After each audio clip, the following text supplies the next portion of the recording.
And I'm up to smoke. Most of you probably know him more than me. And this is what we're talking about. Past the generation.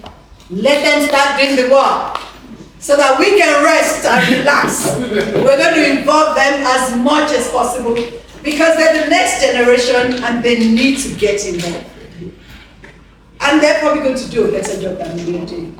And honestly, he's doing a much more better job than I've been doing since 2016. Greetings everyone, it's Abdul from ACE. I just wanted to invite you to join our free community. That's on skool.com, skool.com/ACE. And on there, we'll be doing a webinar every week for people looking to get into property, as well as investors and developers and landlords to understand opportunity that's happening right now with the social market changes. So join our free community. Check out our webinar on Thursday, and I look forward to seeing you there.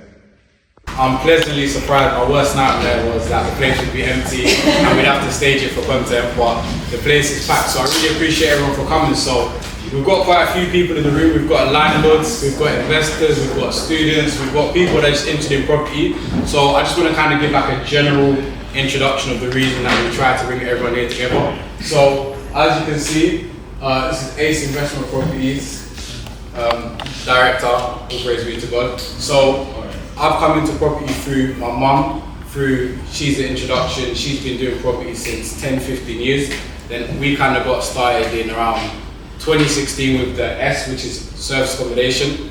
Then as a result of that, I went to uni, graduated, and I was like, I can either go into the corporate route or kind of lean into the family business. And I was like, do you know what, let's build a community, work with the family. And I decided to go into that.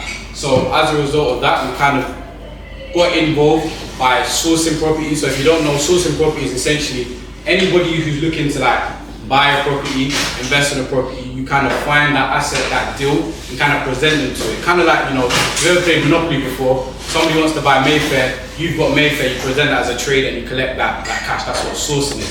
Now, in the last year, it's 2024, I don't know if a lot of you can relate, but times are getting a bit more hard. You know, there's been a cost of living crisis. Times are getting a bit more difficult. Prices going up, inflation is going up, and you know, it's been a bit difficult. You know, I spoke to one of my landlords the other day for the Canary Wharf apartment I rent for him. I pay him, don't want to say how much I pay him for that, but I pay him a hefty sum for that Canary Wharf apartment. And I was speaking to him, I was like, listen man, you kind of got he was trying to increase the rent on me, you know, as landlords tried to do, and I was negotiating with him, going back and forth, like, come on. His name's Stephen, he would have been here today, but he's in Marbella, Spain, you know, relaxing. So Stephen, man, come on, you can't increase the rent on me. He said, Abdul, man, times are tough as well. I said, Stephen, I came to meet you, you came off in a Bentley Bentayga. You know, come on, can you give me? And he said, Abdul, he said, Abdul, no, times are tough. I'm not driving the Bentley anymore. You had to swap it for a Range Rover.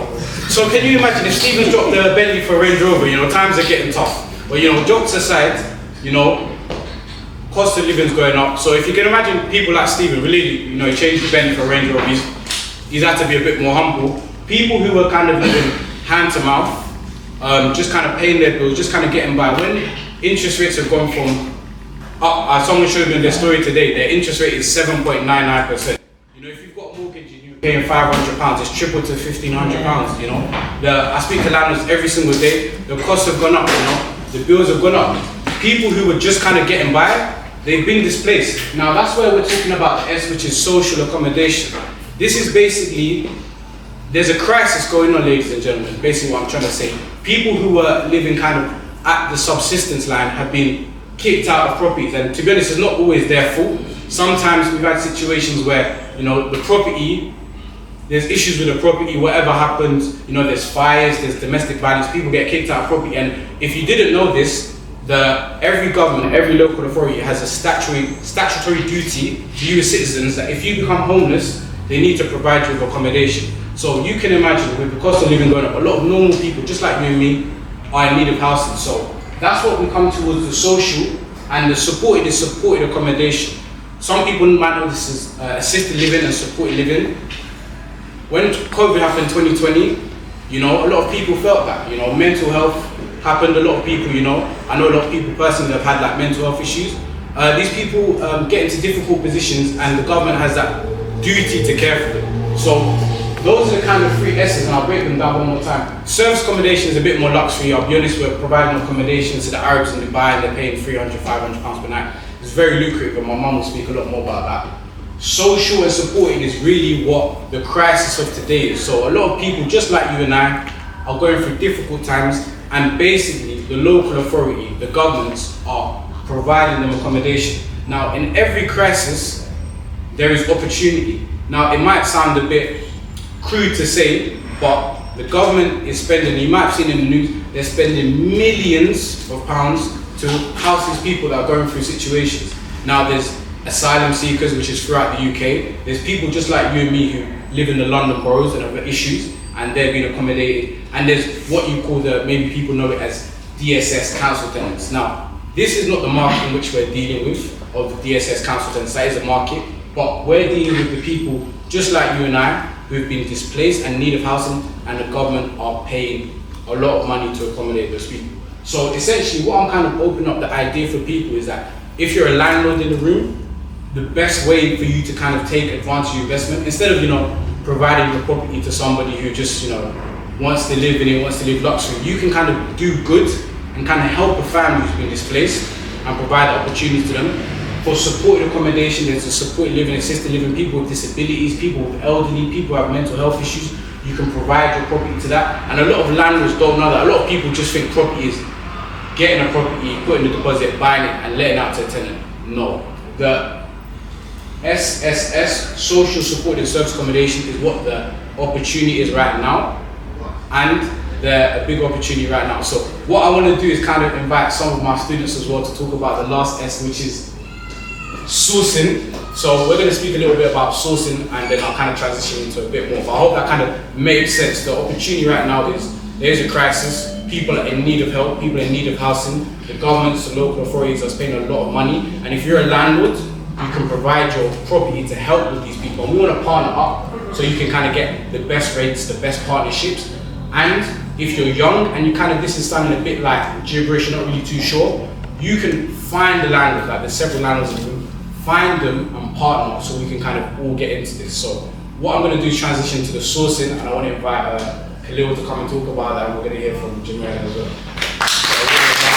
Yeah, so I'm going to do a bit more waffling as well. So essentially I met Abdul a few months ago, even though I've been following him for years, and I've wanted to get into properties for a long time, and I was like, you know what, this is the time for me to take a step forward.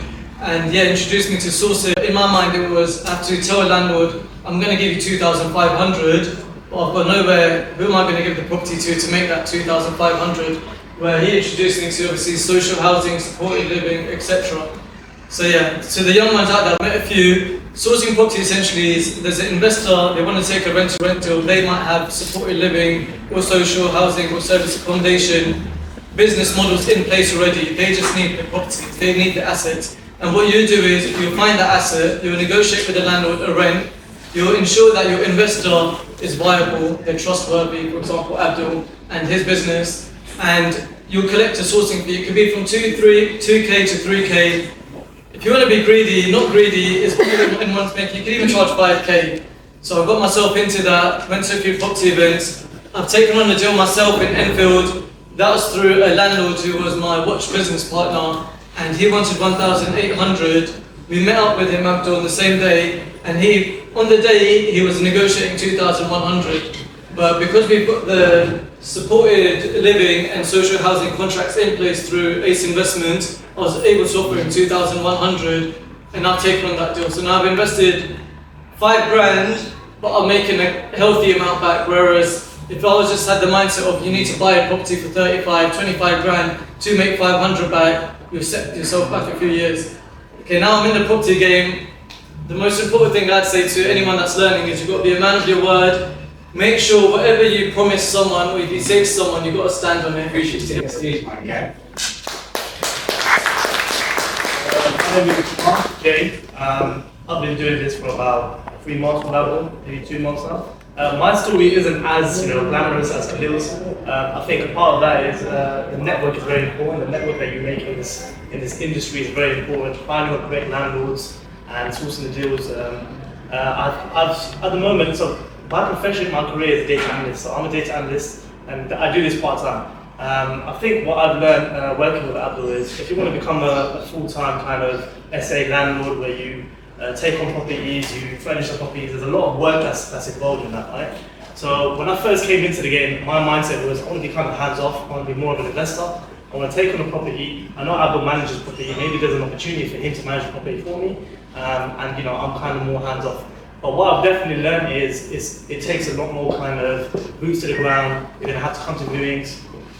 There was, I recall maybe a month or two ago, there was a property in Forest Gate in East London, which I was really, really keen on. So me and Abdul went to that property, we spoke to the landlord, we've been taking it off his hands, and I wanted to personally invest in that property and take that for myself. Unfortunately, what happened was a few things went back and forth, and then the landlord just went kind of silent on us. I think he pursued the local estate agents at that point. And then, for me, at that point, I was like, okay, so this is part of the game. Part of the game is finding the landlord, finding the deal. That deal had a good profit margin in it, but it just fell through for me because the landlord wasn't ready. So, my kind of goal now is by 2025 to take my first investment property. And on the back end of that, I'm just doing deal sourcing. So I mentioned a lot of that is boots to the ground. You have to find people in your network. You have to expand your network. You have to find these people, come to events like this, for example, find landlords, speak to landlords, and find the deals to sell the deals. So that's where I am right now, kind of deal sourcing, selling deals, and eventually I will lock in and take on the deal for myself. But yeah, it's been a very insightful experience so far, and I think part of it is Abdul's character is Ace, as we know him, right? He's all over social media, and I've been following his story for a long time. So I think since 2019 lockdown, that's when I first kind of came across his Twitter profile, and it wasn't until like a couple months ago when I first shouted him. And I think I was one of the first guys before he even kind of done the whole social media, put the content team in. We were kind of just having a chat in the background. It's crazy to see how far he's come in such a short time. And, I'm just so humble to be a part of that. This is what I was speaking about earlier. So that deal where we were in E7, that's Forest Gate, where we met that landlord. We actually had a very good relationship with that landlord. The figure he wanted to achieve, we could achieve that figure. We pitched it to him, it worked very well. Now, the reason the deal fell through is we told him about we were going to put a social contract in place, and he had the stigma. He said, I don't want to deal with council tenants. And then that's why I had this kind of introduction that I had, that when people say council tenants, if you're in property, maybe you've heard it. If you're not in property, maybe you might have even heard it, but there's a stigma that if you get someone that's a quote-unquote council tenant, they're going to come in, they're going to ruin your property, they're not going to appreciate it. There's a big stereotype with that. Now, even I had this personal stereotype because I'll be honest, we were dealing with service accommodation, our properties are luxury. It used to be a selling point. We're not going to deal with council, we're going to deal with luxury, Dubai, the UAE, that sort of vibe. But when we got into the market,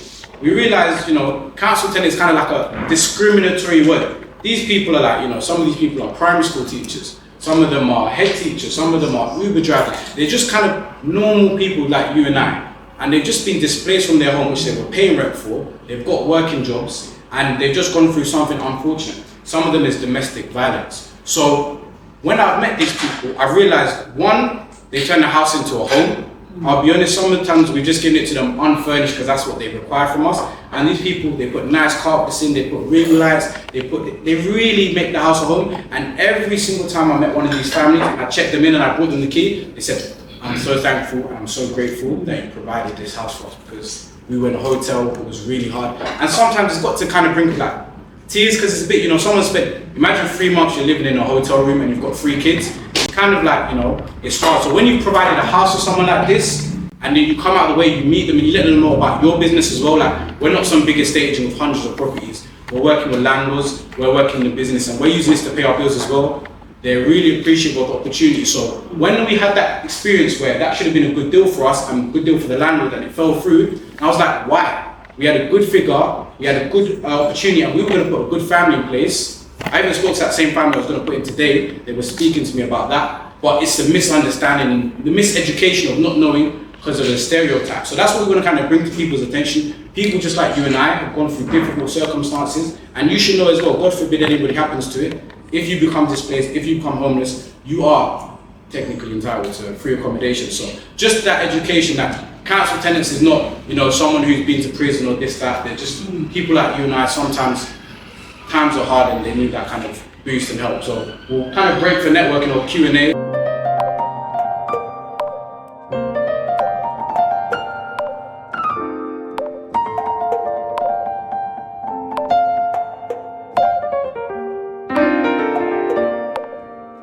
Being involved in property with high net worth people, developers, the rich and the wealthy. This is the only thing that has opened that kind of doors to places I thought I could never even be sitting at that table. That property has given us that advantage to sit on tables that you would just dream of, that you can, and then you get to see the inside of how they're working. It's a generational thing. It's a family thing.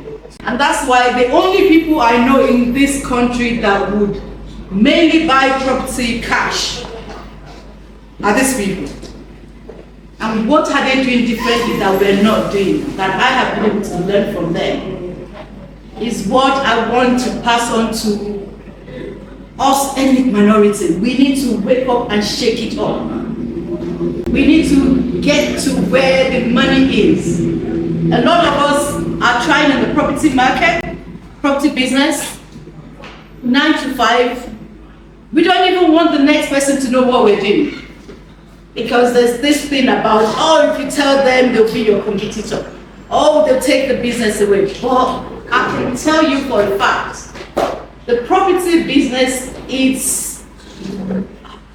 it's so huge that even all of us here, we can't even take a slice away from how big it is. The cake is so big, the opportunities out there is just crazy, that if you're not collaborating with people, you will be missing out, or it will be a very slow journey. Let the next generation start doing the work. So that's why we need to involve the next generation in this business. If you have kids, start them early. If you're not into property, get your children into it. That is still the only business or only avenue I know that really can change the game and change a generation from poverty to even being comfortable or wealthy. So please, let's get into it. Yeah, it was a lovely event so far. We met Ace, he's done his little presentation. The auntie did a presentation as well. Everything was very wonderful, very insightful as well. And for young people like ourselves, it's very motivational. Yeah, very eye-opening experience. You get to learn a lot about housing and everything that entails this business. And you get to learn that this opportunity is accessible for the younger generation, the Gen Z. How are you finding the event? Yeah, the event is good, I've spoken to about 2 to 3 people already, but yeah, it's good to, network and stuff like that, so not too bad. And to be fair, I found out through my missus actually. My missus went to school with him, so yeah, she put forward to him. From there, me and him connected through Instagram, so they told me to come to his event, so yeah, it's a good event.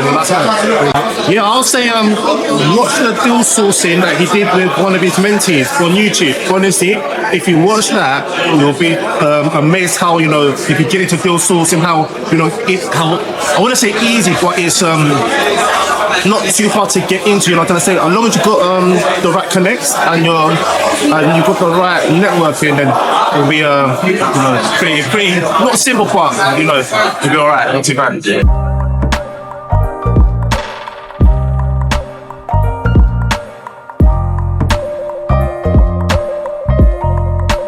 I just wanted to invite you to join our free community. That's on skool.com, skool.com/ACE. And on there, we'll be doing a webinar every week for people looking to get into property, as well as investors and developers and landlords to understand opportunity that is happening right now with the social market changing. So join our free community, check out our webinar on Thursday, and I look forward to seeing you there.